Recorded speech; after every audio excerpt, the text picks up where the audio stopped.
Salut, c'est Steph, bienvenue dans cette première partie de vidéo dans laquelle on va réaliser un puits en low poly dans un style un peu médiéval.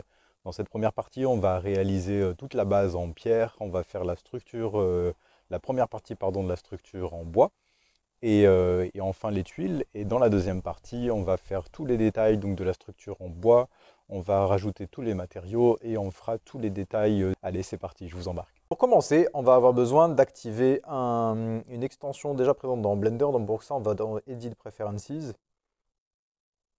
et dans Add-on, on peut taper Extra et activer Extra Object qui est ici.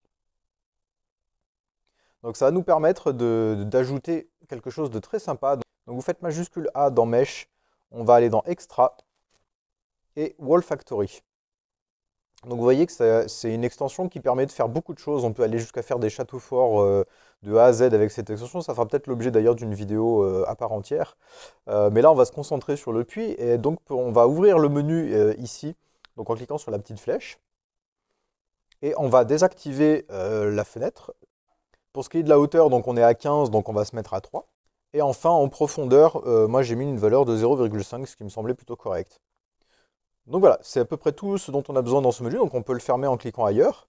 Ensuite, on va ajouter un modifier, donc pour ça, on va dans l'onglet ici, Modifier Properties, et on va cliquer sur Add Modifier pour ajouter un Simple Deform qui est ici. On va se mettre sur Bend, et là, au lieu de 45 degrés, donc vous voyez, là, ça nous fait une rotation à 45 degrés sur l'axe X.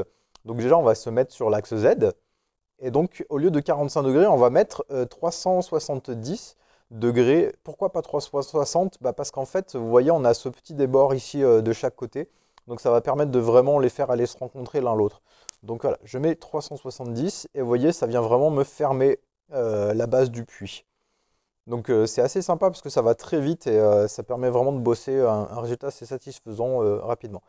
Donc voilà, par contre, on a pas mal voilà, d'espace entre les différentes pierres. Donc pour régler ça, c'est pas très compliqué. Il y aurait plusieurs techniques. On peut le faire soit à la main, donc en allant dans le mode édition avec Tab. Et dans ce cas-là, on va aller choper toutes les vertices pour les rapprocher les unes des autres. Mais bon, honnêtement, c'est assez fastidieux et c'est pas forcément la meilleure méthode que je conseillerais. On va aller pouvoir rajouter un autre modifier à la place, qui est le Solidify, ici. En offset, au lieu de -1, on va se mettre à 1. Qu'est-ce que ça dit? Ça dit qu'au lieu de partir de l'intérieur, on va ajouter de la matière à l'extérieur de nos objets. Et en thickness, donc en épaisseur, on va mettre simplement 0,05. De cette manière-là, donc ça vient en rajouter. Ensuite, on va rajouter un nouveau modifier, encore une fois. Donc celui-ci, c'est le bevel, qui est ici. Donc qu'est-ce que ça vient faire? Vous voyez, ça vient arrondir les angles ici. Donc vous voyez ici, en quantité, on est à 0,1. Donc si j'agrandis cette valeur-là, vous voyez que ça prend de plus en plus de place. Si je la réduis, forcément, ça en prend moins, jusqu'à 0. Donc nous, on peut se mettre à 0,05. Donc là, je vois que j'ai encore de l'espace. Donc on peut rajouter un peu d'épaisseur dans le Solidify. Voilà, on peut aller facilement jusqu'à 0,09. Comme ça nous les fait un peu toutes se rencontrer. Ensuite, petit truc sympa qu'on peut faire, c'est donc rentrer dans le mode édition. Donc vous voyez là, comme c'est avec des modifiers qu'on a fait le travail, eh bien c'est ce qu'on appelle c'est un travail non destructif. Vous voyez que ça me laisse la forme d'origine. Donc simplement, je peux venir eh bien, désactiver ici le modifier et vous voyez que ça reprend sa forme d'origine. On va utiliser cette vue-là pour faire ajouter un petit effet sympa. Alors vous n'êtes pas obligé, hein. Donc je passe en vue X-ray pour voir à travers. Donc pour ça, vous faites Alt Z. Et on va venir sélectionner toutes les faces vers le bas ici. Hop, donc je vais de droite à gauche. Vous voyez que je change la vue. Et là, en fait, donc je me remets en mode normal. Et je vais venir bouger en fait cette rangée-là vers la gauche. Donc pour ça, je fais GY. Et je viens décaler un peu sur la gauche. Et vous voyez que ça vient m'élargir un peu la base de mon puits. Donc je trouve que ça rajoute un peu de vie en fait dans ce puits. Et j'ai trouvé assez sympa de faire la même chose avec la rangée du haut. Donc je repasse en mode X-ray, je resélectionne la ligne de cette manière-là. Et comme je sélectionne toutes ces faces-là, en fait, ça me déplace l'objet en entier. Donc en faisant un GY, et voilà. Et je pourrais le déplacer complètement, hein. Vous voyez que je peux aller loin comme ça, mais bon, c'est pas forcément ce qu'on veut faire là. Voilà, donc ça nous rend un effet plutôt sympathique. Donc je rappuie sur Tab pour quitter ce mode-là. Et donc on a la base de notre puits. Donc maintenant, on va pouvoir rajouter l'armature en bois qui est autour. Donc pour ça, je refais majuscule A. Et on va rajouter, bah écoutez, un objet beaucoup plus classique. On va rajouter un cube. Donc il vient se placer ici. Donc je me mets sur l'axe X ici pour pouvoir voir la base. Et donc je vais faire un GZ pour ramener la base du cube sur l'axe ici. Et pour pouvoir faire Object, Set Origin, Origin to 3D Cursor. Donc qu'est-ce que ça fait? Vous voyez que l'origine est passée du centre du volume de mon cube ici au curseur 3D. Donc qui est à la base en fait du cube. Donc ça veut dire quoi? Ça veut dire que par exemple si je veux faire un changement d'échelle, donc en appuyant sur S et en bougeant la molette, vous voyez que ça se fait à partir de ce point d'origine là. Donc là, comme on va créer un peu un réseau de poutres, entre guillemets, et bah c'est typiquement ce que je veux que ce soit au niveau du sol. Donc je vais le faire bouger aussi sur l'axe Y, donc pour l'amener sur le côté. Et enfin, je vais changer l'échelle donc sur tous les axes, sauf l'axe Z, parce que je veux que ça reste à cette hauteur-là. Donc pour ça, je fais S, majuscule Z, et vous voyez que ça me lock à l'axe Z, ça me prend en compte que l'axe X et Y. Donc dans le changement d'échelle. Donc je vais le réduire à peu près à une taille comme ceci. Je trouve que c'est plutôt pas mal. Et enfin, on va rajouter un miroir. Hop, donc je vais dans les modifiers ici, je rajoute un miroir. Je prends la petite pipette ici, je choisis mon mur ici. Et je me mets sur l'axe Y. Et là, vous voyez, qu'est-ce qui se passe? Ça me fait quelque chose que je ne veux pas. Pourquoi? Parce que je veux évidemment que mon autre poteau se place de l'autre côté de mon puits. Donc pourquoi ça me fait ça? Eh bien parce que l'origine de mon mur de pierre ici, en fait vous voyez qu'il est resté sur le curseur 3D. Donc ce qu'on va faire, on va prendre notre mur de pierre plus les poteaux qui sont là. Donc pour ça, je garde appuyé majuscule et je clique gauche sur les deux. Ensuite, je me mets sur l'axe Z et je vais venir bouger, donc j'ai Y sur l'axe Y, tout ça. Et je viens placer en fait le centre de mon mur de pierre à peu près au milieu de cet espace-là, de cette manière-là. Donc voilà, je peux rebouger et il va falloir que je valide mon simple deform. Pourquoi? Parce que ici, si je fais Object, Set Origin, Origin to 3D Cursor, vous voyez que ça vient tout me modifier. Pourquoi? Parce que ça prend en compte en fait notre modifier de tout à l'heure. Donc ça vient en fait réaligner par rapport à ce nouveau point d'origine. Donc j'annule, je fais CTRL Z. On va valider donc notre simple deform. Donc pour ça, je fais la petite flèche Apply. Donc là maintenant, ça a vraiment validé, donc l'objet a vraiment pris cette forme-là de manière définitive. Donc je refais Object Set Origin, Origin to 3D Cursor, et là vous voyez que ça se passe bien, et comme par magie, mon poteau vient de passer de l'autre côté parce qu'il prend en compte donc la symétrie par rapport à cet objet-là, et par rapport surtout à son point d'origine. Donc ça me fait une symétrie parfaite entre les deux. Donc voilà, donc maintenant je vais le décaler un peu plus sur l'axe Y de cette manière-là. Et je vais rentrer en mode édition. Donc avec la touche Tab, j'appuie sur 1 donc pour pouvoir sélectionner mes vertices de cette manière-là. Donc je sélectionne les 4 vertices du haut. Et je vais les monter en faisant un GZ. Donc à peu près, on ne va pas être exact pour l'instant. On peut affiner, voir à affiner par la suite, mais bon, à peu près jusqu'ici, de cette manière-là. Ensuite, je vais rajouter une coupe. Donc pour ça, je fais CTRL R et je me mets sur une des arêtes qui monte ici. Donc je valide en faisant clic gauche. Et je la monte à peu près pour avoir un cube, l'équivalent d'un cube en termes de volume en haut. Et je valide ici. Je viens sélectionner les 4 vertices qui sont ici. Et là, je vais faire une extrude. Donc pour ça, je fais E.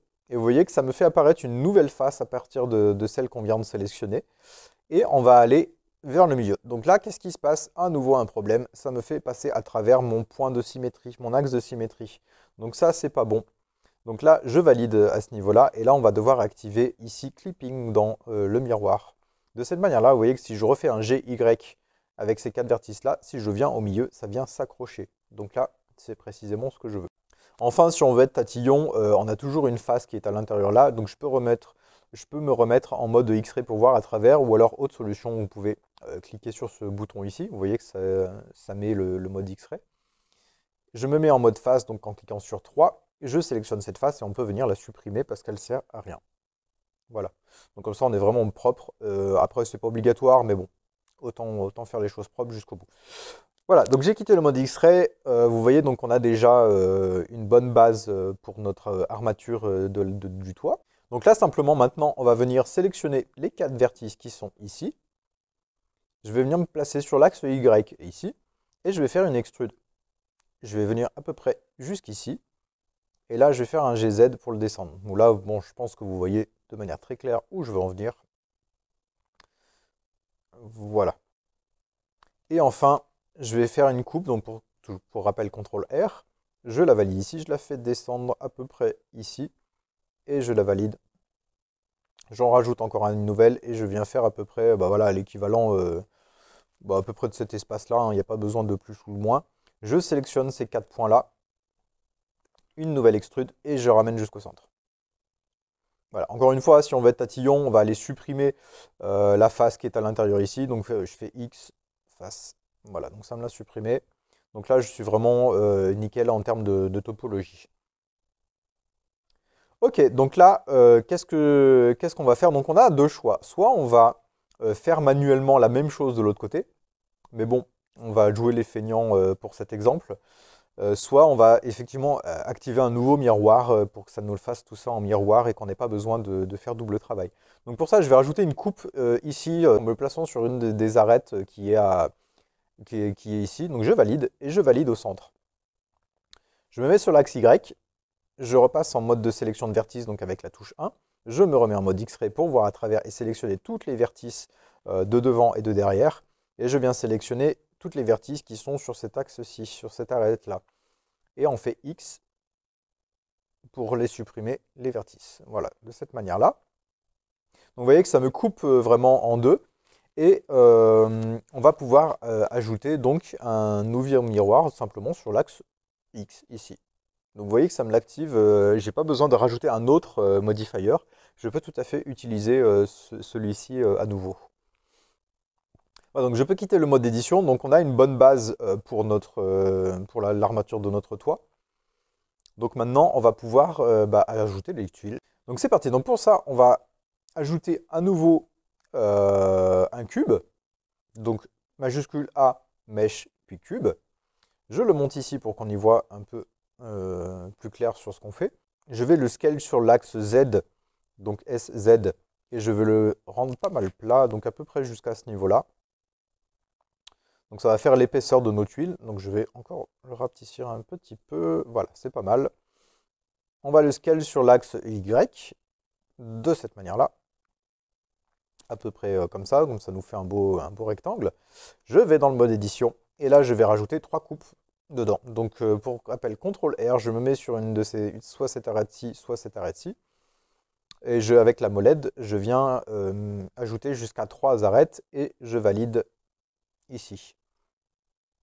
Donc en bas, je peux sélectionner ces deux vertices au milieu. Je vais activer le Proportional Editing qui est ici. Donc qu'est-ce que ça fait? Au lieu de simplement avoir une influence sur les vertices que je sélectionne, ça va avoir une zone d'influence en fait que l'on va régler. Donc je fais G sur l'axe X. Et vous voyez que ça me met un cercle qui m'indique la zone d'influence en fait quand je viens bouger ces vertices. Donc je vais la réduire et on va simplement prendre en compte les vertices qui sont juste à côté. Voir un peu plus de cette manière-là. Et je me mets sur l'axe X uniquement, donc en appuyant sur X. Et en fait, je vais venir arrondir un peu tout ça. Donc de manière assez douce, hein, vous voyez, en jouant sur la zone d'influence, ça prend plus ou moins en compte. Et ça vient faire quelque chose un peu comme ça. Voilà, donc je quitte ça. Donc je vais la rescale un peu sur l'axe X pour la réduire en taille. Parce que là, c'était quand même un peu trop grand. Je peux rajouter peut-être encore un peu, hop, GX. Voilà, rajouter peut-être un peu. Voilà, là on est plutôt pas mal. Ok, donc j'ai déjà ma première tuile, donc un peu dans un style médiéval, hein, il y avait pas mal ce genre de tuiles à l'époque. Et donc maintenant, je vais venir en fait la placer ici au départ de mon armature. Donc je me mets sur l'axe X et je viens la placer à peu près ici. Ensuite, je me mets sur l'axe Y, hop, et je vais venir la mettre ici au début de ma pente. Donc on peut, hop, avec R, faire une rotation et je viens la mettre à peu près parallèle. Écoutez, à la direction de mes poutres. Et je la descends pour qu'elle vienne se poser dessus. Mais en fait, pas trop. Je vais la mettre un peu plus. Pourquoi? Parce qu'on va faire venir les autres tuiles en dessous des premières. Ok, maintenant, je vais la dupliquer. Donc, Shift D. Et je vais la faire aller directement sur l'axe Y. Donc, en appuyant sur Y. Et je viens l'amener à la limite de l'autre de cette manière-là. Je peux sélectionner les deux. Je réitère, donc majuscule D sur l'axe Y. Hop. Et je viens ramener encore sur le côté. Encore une fois, majuscule D sur l'axe Y. Je viens ramener encore jusqu'ici. Voilà, donc on est plutôt pas mal. Je vais sélectionner les autres. Donc pour rappel, pour sélectionner comme ça à la filée, on fait majuscule, on garde pas appuyer majuscule et on vient cliquer gauche sur tous les objets qu'on veut sélectionner. Et là, simplement, je vais faire un GY pour les faire glisser, pour que ce soit à peu près centré. Voilà, on est plutôt pas mal. Ok, donc maintenant, je vais me mettre sur l'axe Y en gardant sélectionné toutes mes tuiles. Et je viens les dupliquer tout ensemble, donc majuscule D, hop, et je les fais descendre d'un niveau, à peu près ici. Voilà, et on recommence l'opération une fois. Voilà. Donc vous voyez que ça nous fait notre réseau de tuiles. On va décaler celles qui sont au milieu, donc pour ça je les resélectionne à nouveau. Hop, et je vais faire un GY et je vais amener à peu près la pointe, vous voyez, sur la jointure des autres. Donc là, ici, je laisse là, je vais la redupliquer, donc majuscule D sur l'axe Y, et je la ramène de l'autre côté en la collant à la dernière. Ok, donc ici, simplement, on va la couper au milieu. Donc pour ça, je retourne en mode édition, je passe en mode X-Ray, donc avec Alt Z, je sélectionne toutes les vertices qui sont ici, et je fais X vertices. Voilà, je resélectionne ces 4-ci, donc je quitte le mode X-Ray. Et je viens faire F pour fill, pour remplir en fait cet espace-là. Voilà, donc ça vient finir la toiture ici. Et on va faire simplement pareil ici. Donc je repasse en mode X-Ray, je sélectionne ces vertices-ci, X vertice, je sélectionne celle-ci, en gardant majuscule clic gauche, pour les sélectionner ensemble, et je fais F pour fill. Voilà, donc vous voyez que notre toiture est plutôt bien réussie pour l'instant. Alors maintenant, plusieurs options esthétiques s'offrent à nous. Donc déjà, on peut resserrer un peu notre armature vers le centre pour que ça corresponde un peu plus à notre toiture, ou alors simplement on va pouvoir agrandir notre toiture, c'est un peu au choix. Donc moi je vais la ramener un peu sur l'axe Y. Donc pour rappel, comme on a, si je repasse en mode édition, pour rappel on a le miroir. Donc en fait, pour faire ça, je passe en mode X-Ray, je vais sélectionner toutes les vertices qui sont ici, donc toutes celles-ci. Et là, je vais faire un GY pour les ramener un peu plus à l'intérieur. Et simplement pour que mes tuiles dépassent légèrement en fait, sur le côté. Voilà, donc je quitte le mode édition. Je resélectionne mes pierres ici et je vais simplement faire un S pour scale un peu vers l'intérieur. Voilà, pour lui réduire la taille, il n'y a pas besoin de faire plus. Voilà, à peu près par ici. J'aime bien laisser un petit espace entre les deux.